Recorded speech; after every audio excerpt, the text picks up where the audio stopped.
Hello বন্ধুরা, কেমন আছেন? আশা করি ভালোই আছেন। আমিও ভালো আছি। আমি একটা নিরামিষ রেসিপি করে দেখাচ্ছি। প্রথমে তেল দিয়ে দিয়েছি, তারপরে কয়েকটা শুকনো লঙ্কা, তেজপাতা, গোটা জিরে ফোড়ন দিয়ে তারপরে আলুগুলো তুলে দিলাম। আলুগুলো একটু ভাজা ভাজা করে নেব। আমি কুমড়ো আলু রেসিপি করে দেখাচ্ছি। তাতে পড়বে ডাঁটা। মেন হচ্ছে সজনা ডাঁটা দিয়ে কুমড়ো আলু দিয়ে তরকারি করব। তো কুমড়োগুলোকেও বড় বড় করে কেটে নিয়েছি। এবার আলুর মধ্যে দিয়ে দিলাম। কুমড়ো আর আলু একসঙ্গে ভালো করে আমি ভেজে নেব।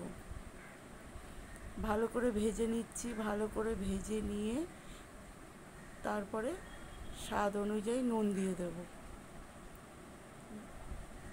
যত ভালো করে সবজিটা একটু লাল লাল করে ভাজা যাবে, ততই কুমড়োটা কম গলে যাবে। স্বাদ অনুযায়ী নুন দিয়ে দিয়েছি। নুনটাকে দিয়ে আবার ভালো করে একটু ভেজে নিচ্ছি।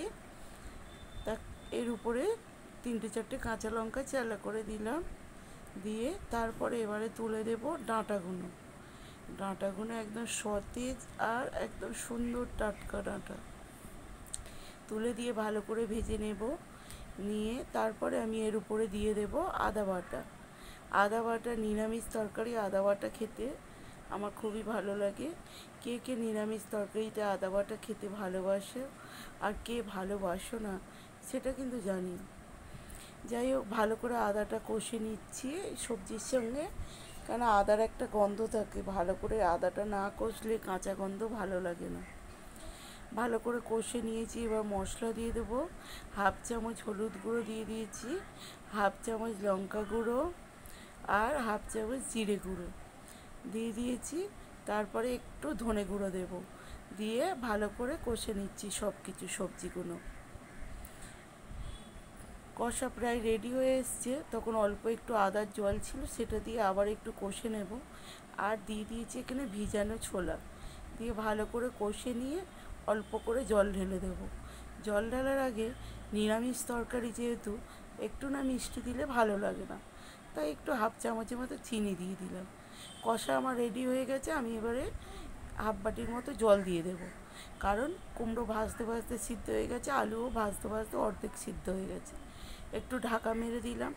খুলে গরম মশলা দিয়ে দিলে তরকারিটা আমার প্রায় রেডি। আর একটু ফুটে উঠলে নামিয়ে নেব। তা বন্ধুরা, যদি আমার ভিডিওটা ভালো লাগে প্লিজ আমার ভিডিওতে লাইক দেবেন, কমেন্ট করবেন আর অনেক অনেক শেয়ার করবেন। আর যদি ফেসবুক থেকে দেখেন তাহলে একটা লাইক করে আমার সাথে থাকবেন। আর ইউটিউব থেকে দেখলে চ্যানেলটাকে সাবস্ক্রাইব করে দেবেন। তা আমার তরকারি রেডি হয়ে গেছে, আমি নামিয়ে নিয়েছি। দেখুন কত সুন্দর দেখতে লাগছে, আর খেতেও দুর্দান্ত হয়। আর মিষ্টি মিষ্টি খেতে তো খুব ভালো লাগে। আর উপর থেকে একটু ভাজা মশলা ছড়িয়ে দিলাম। দেখতেও যেমন সুন্দর, গন্ধটাও তেমন সুন্দর বেরোয়। আর খাবার সময় খুব ভালো লাগলে প্লিজ যা খুশি দিয়ে খাওয়া যায়, রুটি ভাত পরোটা যা বন্ধুরা। তা আজ এই পর্যন্ত বন্ধুরা, আসি, টাটা, ভালো থেকো।